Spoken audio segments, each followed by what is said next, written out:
Je m'appelle Liu Heping. Je suis professeure à l'Université des langues et cultures de Pékin et je suis à la fois traductrice et interprète. J'ai commencé l'apprentissage du français après le lycée. J'ai eu la chance de rentrer à l'université lors du premier concours national à propos de la première promotion après la révolution culturelle. Après, bien sûr, je suis allée en France et j'ai fait mon DEA et mon doctorat à l'ESIT, une école d'interprètes et de traducteurs. Pourquoi créer cet institut finalement? En Chine, la traduction ou l'interprétation était enseignée toujours dans des écoles des langues étrangères. Donc pour moi, c'est deux travails, deux métiers tout à fait différents. Au niveau de notre université, de BLCU, bien sûr, c'est l'Institut d'interprètes et de traducteurs qui a pris l'initiative de lancer ce programme, ce concours.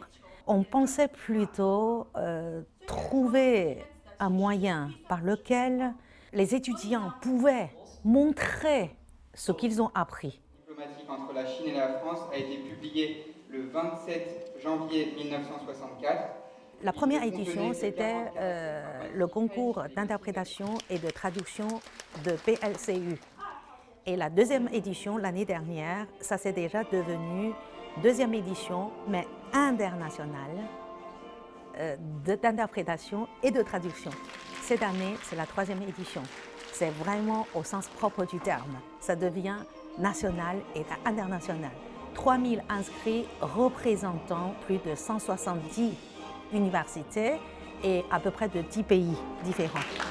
Je garde toujours un pied, à part l'enseignement, la recherche, dans des entreprises françaises implantées en Chine où, de temps en temps, je travaille aussi pour des organisations internationales.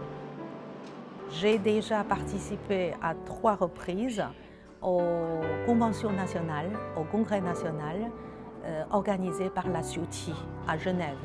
Et début de cette année, j'y suis retournée. Et le but, c'est de contacter des responsables, des gens, des spécialistes, des savants, des professeurs. Et deuxième objectif, deuxième but, bien sûr, c'est qu'un jour, notre institut pourrait s'adhérer à la CEUTI. Voilà, c'est un autre programme, c'est un peu long, c'est encore loin, un chemin à parcourir. OK， 好，你们现在可以跟我对话。 En conclusion, ma carrière consiste de former plus d'interprètes ou de traducteurs de qualité qui pourraient jouer un rôle très actif dans les échanges entre la France et la Chine.